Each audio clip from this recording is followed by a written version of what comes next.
بعد از خدا و رسول، اگر کائنات میں کوئی معتبر ہے ان کے نزدیک تو اسے علی کہتے ہیں۔ سیدہ فرماتی ہیں بابا، اپنے بابا سے فرماتی ہیں بابا روزانہ علی رات میں کسی سے باتیں کرتے ہیں، علی کا بولنا تو نظر آتا ہے مگر جواب تھا۔ سرکار مسکرائے، فرمایا اللہ نے زمین کو حکم دیا ہے کہ دن بھر میں جو کچھ اس پہ گزرا ہے رات میں علی کو بتائے۔ یہ زمین روزانہ مولا کائنات کو خبر پہنچاتی ہے کہ اس کے اوپر گزرا کیا ہے۔ زمانہ ہے حضرت ابو بکر کا، دولت اور حکومت ان کی ہے، زمین مدینہ کو زلزلہ آ رہا ہے، سارا مدینہ کانپ رہا ہے، دروازے کھڑکیاں ٹوٹ رہی ہیں، لوگ اپنی جان بچانے کے لیے گھروں سے نکل کے صحراؤں میں جا رہے ہیں، سارا مدینہ کانپ رہا ہے۔ مدینے کے رہنے والے حضرت ابو بکر کے دروازے پر آ گئے۔ ابو بکر ساری امت کو لے کر علی مولا کے دروازے پر آ گئے، دروازہ بجایا، علی مولا نے دروازہ کھولا تو آواز آئی حضرت ابو بکر کی، یا علی مدینے میں زلزلہ ہے۔ حضرت نے اپنی زمین کو دیکھ کے فرمایا میرے گھر میں نہیں ہے۔ حضرت نے فرمایا میرے گھر میں نہیں ہے۔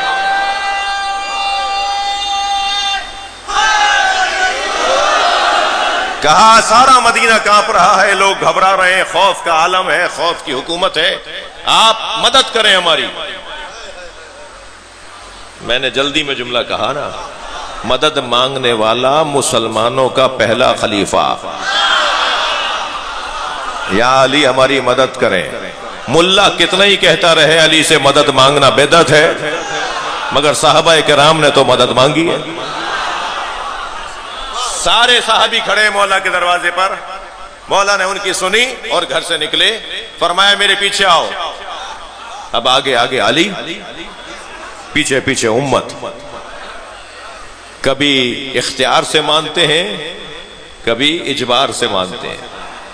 مولا آگے آگے جا رہے ہیں، سب پیچھے پیچھے جا رہے ہیں۔ ایک قلعے کے پاس جا کر مولا رکے، اس کے برابر میں بیٹھے۔ اب توجہ چاہوں گا آپ سے، آپ کے چہرے کی سنجیدگی اور توجہ مجھے مجبور کر رہی ہے کہ یہ میں بات پوری کروں۔ مولا قلعے کے برابر بیٹھ گئے اور جیسے کوئی مالک اپنے بے چین جانور کو پیار کرتا ہے، ایسے علی زمین کو پیار کرنے لگے اور پیار کرتے ہوئے فرما رہے مالک اسکنی، کیا ہو گیا ہے، سکون میں آ جا۔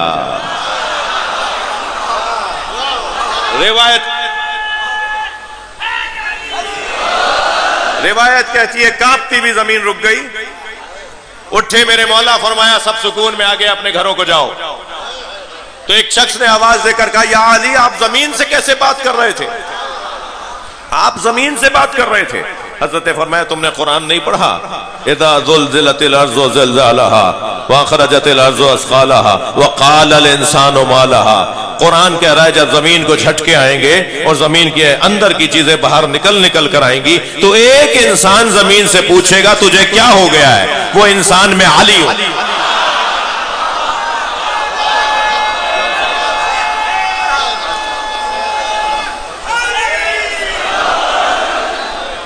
جی بات بہت روشن ہے۔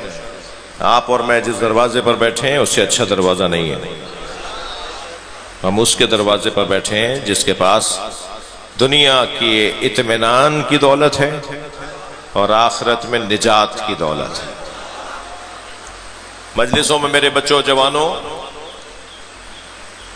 جیسے آپ اس وقت تشریف فرما ہے، میرا واللہ دل سے دعا نکل رہی ہے آپ کے لیے۔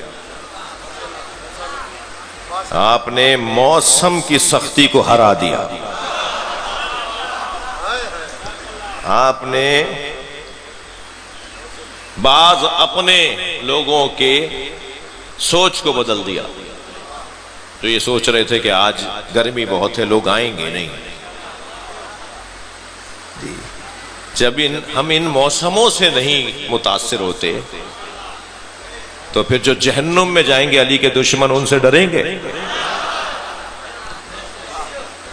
جن کی کوئی حیثیت ہی نہیں ہے، جن کا انجام خراب ہے، ہمیں ان سے کیا خوف ہے۔ محرم آنے والا ہے میرے عزیزو، یہ سال 2025 کا محرم 1447 ہجری کا محرم پاکستان کی تاریخ کا مثالی محرم ہوگا. ہر سال سے زیادہ اہتمام ہوگا، ہر سال سے زیادہ خرچہ ہوگا، ہر سال سے زیادہ شرکت ہوگی، ہر سال سے زیادہ سبیلیں ہوں گی، ہر سال سے زیادہ علم ہوں گے، ہر سال سے زیادہ ماتم ہوگا، ہر سال سے زیادہ نوحہ ہوگا، ہر سال سے زیادہ جلوس ہوں گے. اور اگر کوئی ان جلوسوں کی طرف ٹیڑھی آنکھوں سے دیکھے گا تو اللہ اس کی آنکھوں کو نکالے گا.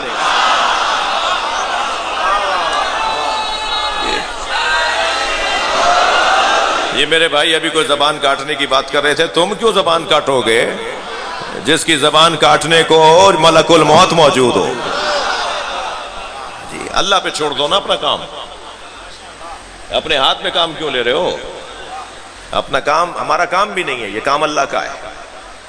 جتنا رسوا اللہ نے حسین کے قاتلوں کو کیا ہے اتنا رسوا کوئی بھی نہیں ہوا. ڈھونڈنے سے مروان نہیں ملتا. سندھ والے تو ویسے ہی مروان کا نام ہی جب لیتے ہیں جب منہ پہ گالی آتی ہے. سندھ کی تو گالیوں میں گالیاں سکھانے نہیں آیا ہوں میں، لیکن جب سندھی گالی دیتا ہے نا تو پھر وہ سب سے بڑی دو ہندو لڑ رہے تھے، سندھی ہندو سندھی آپس میں لڑ رہے تھے. دوسرے ایک نے غصے میں دوسرے کو تو مروان ہے، تو تیسرا مسلمان تھا، اس نے کہا بھائی مروان کون ہے؟ کہنے لگا مروان تو گالی ہے، میں نہیں پتا کون ہے.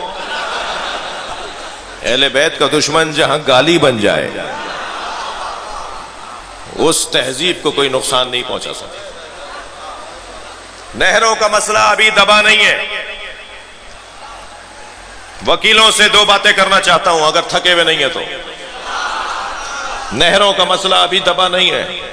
وکیل حضرات جا کر دیکھیں اس جگہ پر کہ نہریں بن رہی ہیں یا نہیں بن رہی. کہیں ایسا نہ ہو ہندوستان پاکستان کی اس جنگ کی آڑ میں لوگوں کی توجہ ہٹا دی گئی ہو اور وہاں پر ابھی کام چل رہا ہو. توجہ ہے، لہذا نہروں کے مسئلے پر بے توجہ ہی نہ ہو. دوسرا، پاکستان کے خاص طور پر پنجاب کے وکلاء سے گزارش کر رہا ہوں، یہ مشی کے خلاف جو نوٹس جاری ہوا ہے یہ غیر قانونی ہے، آئین پاکستان کے خلاف ہے، دستور پاکستان کے خلاف ہے. لہذا پنجاب کے وکلاء تیاری کریں، ہر ڈسٹرکٹ کے اندر، ہر ضلع کے اندر ڈسٹرکٹ بار کے وکلاء اس کے خلاف اسٹے لیں. مشی رکے گی نہیں، مشی رکے گی نہیں، مشی اس سال بڑھے گی. میں آپ لوگوں سے گزارش کر رہا ہوں، خبردار آپ جہاں جہاں سے اپنے گاؤں سے، اپنے شہروں سے، اپنے گھروں سے نکل کر شہر کے مرکزی جلوس میں آتے ہیں یا جہاں جلوس نہیں ہوتا وہاں مرکزی امام بارگاہ میں سلام کرنے آتے ہیں، اس سال پچھلے سالوں سے زیادہ آپ نکلیں گے. ہر سال سے زیادہ خرچہ ہوگا. مل کر جواب دیں.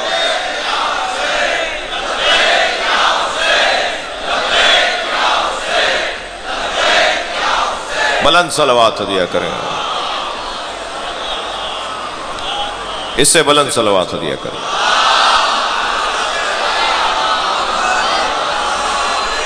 اللہ نے حسینیوں سے ایک وعدہ کیا ہے اور وعدہ یہ ہے کہ تمہیں عظمت عطا کروں گا. یہ جو آپ کی آنکھوں میں آنسو آتے ہیں نا، یہ ٹپکتا ہوا قطرہ اشک جناب زہرا کو بہت عزیز ہے. مجلس میں خواتین بھی ہیں اور مجلس میں محترم عزادار بھی ہیں. میں مردوں سے کہوں گا آتے جاتے اٹھتے بیٹھتے کسی کو کوہنی نہ لگا دینا، کسی کو کوہنی نہ مار دینا، اس لیے کہ مجمع میں امام سجاد آتے ہیں، مجمع میں امام سجاد آتے ہیں. اور میں خواتین سے کہوں گا، بیویوں سے کہوں گا جو مجلس میں آئی بھی ہیں، کہ خیال رہے مجلس میں ایک بوڑھی ماں آتی ہے جس کے ساتھ 4 سالہ بچی بھی آتی ہے، اور وہ بچی دادی سے پوچھتی ہے دادی یہ لوگ ایسے کیوں رو رہے ہیں؟ تو دادی کہتی ہیں بیٹا یہ تمہارے بابا حسین کو رو رہے ہیں. تو وہ بچی جس کا نام سکینہ ہے وہ کہتی ہے دادی کاش یہ کربلا میں ہوتے، میرے بابا ایسے نہ مارے جاتے۔ اجرکم اللہ، اجرکم اللہ۔ آوازیں بلند ہو گئی ہیں، آپ آمادہ ہیں مجلس میں، اللہ آپ کو کسی غم میں نہ رلائے، سوائے غم اہل بیت کے کوئی غم نہ ہو۔ چلیے میرے ساتھ، چلیے میرے ساتھ کربلا چلیے۔ حسین نے لاشیں بہت اٹھائے، رونے والوں سارے لاشیں زہرا کے لال نے خود اٹھائے، کسی ایک کو بھی لاشا اٹھانے نہیں دیتے تھے۔ اگر کوئی بڑھ کے کہتا تھا نا تو فرماتے تھے میرا مہمان ہے۔ حتیٰ غلاموں کے لاشیں بھی امام نے کسی اور کو اٹھانے نہیں دیے۔ حر کے بیٹے کا لاشا جب گرا ہے نا وہ زمین پر تو سب سے پہلے تو حر پہنچا ہوگا نا، لیکن جب حر پہنچا تو کیا دیکھا؟ حسین نے لاشا اٹھایا ہوا ہے۔ آگے بڑھ کر امام سے کہا حر نے، مولا یہ غلام زیادہ ہے۔ فرمایا حر جوان بیٹے کی میت باپ نہیں اٹھاتا۔ اجرکم اللہ، اجرکم اللہ۔ جن کے مذہب میں رونا جائز ہے تکلف کر کے نہ روئیں، اپنی آوازوں کو آزاد کریں گے۔ میرے مولا نے فرمایا حر جوان بیٹے کی میت باپ نہیں اٹھاتا۔ رونا اس بات کا ہے جب علی اکبر کا لاشا اٹھا رہے تھے تو برابر سے ایک برقعے والی بی بی کی آواز آئی۔ وہ بی بی سلام کر رہی تھی امام حسین کو، مڑ کر دیکھا تو جناب زینب کھڑی تھی۔ آواز دے کر کہا بھائی حسین علی اکبر کا لاشا زینب اٹھائے۔ اللہ آپ کو کسی غم میں نہ رلائے، اللہ آپ کو کوئی غم نہ دے۔ سارے لاشیں میرے مولا حسین نے خود اٹھائے، اور پھر ایک لاشا ایسا ہے کہ جو حسین سے اٹھ نہیں رہا تھا۔ سنیں گے عزادارو، سنیں گے وہ لاشا کون سا ہے؟ میرے مولا نے قاسم کا لاشا اٹھا لیا، اونو محمد کے لاشے اٹھا لیے۔ میرے مولا نے علی اکبر کا لاشا اٹھا لیا، اور عباس علمدار کا لاشا نہر کے کنارے چھوڑ کر آ گئے۔ مگر ایک لاشا چھوٹا بہت تھا، مگر حسین سے اٹھ نہیں رہا تھا۔ کبھی آگے جاتے تھے انا للہ، کبھی الٹے پیر واپس آتے تھے رضاً بقضائہ وتسلیما لامرہ۔ اجرکم اللہ۔ علی اصغر کا لاشا، میرے مولا نے ابا کا دامن لاشے پہ ڈالا ہوا تھا۔ جو بچہ کچھ دیر پہلے تک تڑپ رہا تھا وہ باپ کی گود میں چین سے سو رہا تھا۔ چھوٹے چھوٹے بچوں کو یہ یقین تھا کہ پہلے چھوٹے بھائی کو پانی پلائیں گے پھر ہمیں لے جائیں گے۔ سامنے سے آتے ہوئے دیکھ رہے ہیں تو آواز دے کر سکینہ نے کہا بابا میں بھی پیاسی ہوں، بابا مجھے بھی پانی پلا لائیے۔ حسین کیا بتائیں کیسا پانی پلایا ہے۔ اجرکم اللہ، اجرکم اللہ۔ کچھ سال پہلے 6 محرم کو ایک جوان میرے پاس آیا، مجھ سے کہنے لگا مولانا میں مچھلی خرید کر لایا ہوں۔ میں نے اپنی بڑی بہن سے کہا مجھے مچھلی تل کے دے دو، تو دادی کی آواز آئی بیٹا محرم میں مچھلی نہیں کھاتے۔ تو میں نے دادی سے کہا دادی حلال تو حلال ہے، ربیع الاول ہو یا محرم ہو۔ تو دادی نے کہا بیٹا تم آج کے زمانے کے جوان ہو نا، ہماری بات نہیں مانو گے، جاؤ مولانا سے پوچھ کر آؤ۔ مولانا میں آپ سے پوچھنے آیا ہوں میں مچھلی کھا لوں؟ وہ بول رہا تھا اور میں رو رہا تھا۔ میں نے روتے ہوئے اسے کہا میں اتنا بڑا عالم نہیں ہوں، مجھے اس کا جواب نہیں آتا، تم دادی کی بات مان لو، تم دادی کی بات مان لو۔ کہنے لگا میں سمجھا نہیں۔ میں نے کہا دادی کی بات مان لو، حسین مولا نے علی اصغر کے تڑپنے کو مچھلی کے تڑپنے سے تعبیر کیا۔ اما ترونا کیف یتلذا، دیکھ نہیں رہے میرا بچہ کیسے مچھلی کی طرح منہ کھولتا ہے، کیسے میرا بچہ مچھلی کی طرح منہ بند کرتا ہے۔ اجرکم اللہ۔ میرے مولا نے علی اصغر کا لاشا اٹھایا ہوا ہے۔ آگے بڑھ کر سکینہ نے بی بی نے استقبال کیا۔ جناب رباب آتی نظر آئی تو آواز دے کر کہا بی بی آ رہی ہیں، بی بی امام کی طرف بڑھ رہی ہیں۔ امام کی گود میں بچہ ہے اور اس بچے کی ماں آ رہی ہے، سامنے سے آ رہی ہے۔ تو امام نے جناب رباب کو دیکھ کے فرمایا رباب بتاؤ میں کون ہوں؟ حسین اپنی زوجہ سے پوچھ رہے ہیں بتاؤ میں کون ہوں؟ تو جناب رباب کی آواز آئی آپ میرے مولا ہیں، آپ حجت خدا ہیں۔ امام نے ابا کا دامن ہٹا دیا۔ ایک ماں نے خون میں لت پت بچہ دیکھا، ننے لبوں پہ لب رکھ دیے اور ایک جملہ کہا ہے یا بنیا مثلو کا ینہر، اے میرے لال کیا تجھ جیسوں کو نہر کیا جاتا ہے۔ اجرکم اللہ۔ ہو گئی مجلس، میرے بھائی تھیم صاحب تشریف فرما ہے، کچھ دیر کے بعد محسن بھائی سے استفادہ ہوگا، مگر میرا دل کہہ رہا ہے کہ میرے ساتھ کچھ دیر اور رہیے۔ بس ایک بات آپ کو اور سنا کر میں آپ سے رخصت چاہوں گا۔ حسین کتنے غریب ہیں، سارے عزیز مارے گئے، ہر ایک کا لاشا خود اٹھا کر لائے، مگر حسین کا لاشا اٹھانے والا کوئی نہیں تھا۔ 3 دن تک بے گور و کفن رہا زہرا کے بچے کا لاشا۔ میرے مولا جب گھوڑے سے گر رہے تھے نا، پہلے تو آپ ذرا یہ سنیے کہ ہر شخص یہ چاہتا تھا کہ حسین کو گھوڑے سے گرائے، اور مولا کا روب ایسا تھا کہ جہاں گھوڑا موڑتے تھے فوجیں بھاگنے لگتی تھی۔ ایک بھاگتے ہوئے سپاہی سے دوسرے سپاہی نے کہا تم اس سے ڈرتے کیوں ہو؟ تو اس نے کہا اس کے ایک بھائی کا نام عباس تھا، یہ اکیلے بھی ہوتے ہیں تو لشکر ہوتے ہیں۔ ہر شخص چاہتا تھا کہ امام حسین کو گرائے۔ کوئی پتھر مار رہا تھا، کوئی نیزہ چبھ ہو رہا تھا، جس کے پاس کچھ نہیں تھا وہ زمین کربلا کی ریت مار رہا تھا۔ ایک شخص نے، حرملہ نے امام کے سینے پہ تیر مارا، جو تیر امام کی کمر سے نکل رہا تھا۔ پھر امام سے بیٹھا نہیں گیا اور گھوڑے پہ ڈگمگانے لگے۔ کبھی دائیں گرنے لگتے ہیں تو زین پکڑ کے سنبھلتے ہیں، مگر جب گرنے لگتے ہیں نا تو اس طرف دیکھ کے فرماتے ہیں لا واللہ مجھے نہیں چاہیے، مجھے نہیں چاہیے، نہیں نہیں نہیں نہیں نہیں نہیں نہیں، یہ جملہ بولتے ہیں امام، پھر سنبھل جاتے ہیں، پھر دوسری طرف گرنے لگتے ہیں تو پھر اشارہ کر کے فرماتے ہیں نہیں نہیں مجھے نہیں چاہیے، مجھے نہیں چاہیے۔ مختار نے پوچھا سپاہیوں سے بتاؤ آخری وقت میں جب حسین گر رہے تھے تو کیا بول رہے تھے؟ تو سپاہیوں نے بتایا یہ کہہ رہے تھے نہیں چاہیے، نہیں نہیں۔ تو انہوں نے کہا کون کیا دے رہا تھا؟ کہا کوئی کچھ نہیں دے رہا تھا، کوئی کچھ نہیں دے رہا تھا۔ حسین سے وہ تو سب گرانا چاہتے تھے، کوئی تو سہارا بھی دینے کو تیار نہیں تھا، سب چاہتے تھے حسین گھوڑے سے گر جائیں۔ یہ تو آ گئی بات روایت میں۔ عزادارو، ایک بہت بڑے اللہ کے ولی نے ایک جملہ پڑھا ہے، وہ کہتے ہیں کہ جب حسین گرتے وقت کہتے تھے نہیں نہیں مجھے نہیں چاہیے، تو حسین کو ان کی ماں نظر آ رہی تھی جو ہاتھ پھیلا کے کہتی تھی میری گود میں آ جا، اور امام فرماتے تھے اماں یہ میرا امتحان ہے، اماں یہ میرا امتحان ہے، مجھے خود گرنے دیجئے۔ اور حسین گھوڑے سے زمین کی طرف آ گئے۔ جیسے ہی امام حسین زمین پر آئے ہیں پسر سعد کی آواز آئی خبردار کوئی گھوڑے کو تیر نہ مارے، کوئی ذوالجناح کو تیر نہ مارے، اسے پکڑ کر لاؤ، میں نے اسے دیکھا ہے کہ نبی اس کے اوپر بیٹھتے تھے، میں نے اپنی آنکھوں سے دیکھا ہے نبی اس پہ بیٹھتے تھے، کوئی ذوالجناح کو تیر نہ مارے، میں اسے تبرک کے طور پر اپنے پاس رکھوں گا۔ رونا اسی کا ہے، تجھے نبی کی سواری یاد رہی، تجھے نبی کا سوار یاد نہیں رہا۔ گھوڑے کو پکڑنے کے لیے سپاہی آگے بڑھے، یہ سپاہیوں کو زخمی کرتا تھا، اپنی حفاظت کرتا رہا، کسی کے قابو میں نہیں آیا۔ 80 سپاہیوں کو ذوالجناح نے زخمی کیا۔ جب کسی کے قابو میں نہیں آ رہا تھا تو پھر پسر سعد کی آواز آئی، عمر ابن سعد کی، دیکھو چھوڑو، دیکھو کرتا کیا ہے۔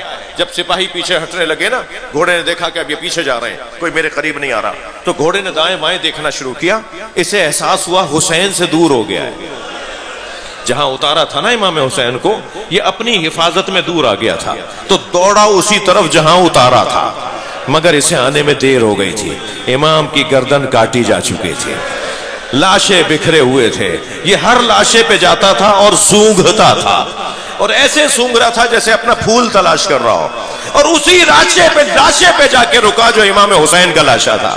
امام کا خون ان کی گردن سے نکل رہا تھا، اس نے اپنی پیشانی کو حسین کے خون سے رنگین کیا اور زمین کربلا پہ ایسے پیر مار رہا تھا جیسے ماتم کر رہا ہو۔ آخری جملہ کہہ رہا ہوں، اور دوڑا ہے خیموں کی طرف، دوڑا ہے خیموں کی طرف۔ بہت سنا ہے نا آپ نے کہ بیٹیوں کو باپ سے بڑا پیار ہوتا ہے، آپ نے سنا ہے نا کہ باپ بھی بیٹیوں سے بہت پیار کرتے ہیں۔ میں نے کربلا کے مقتل میں پڑھا ہے ذوالجناح ڈھونڈ رہا تھا سکینہ کہاں۔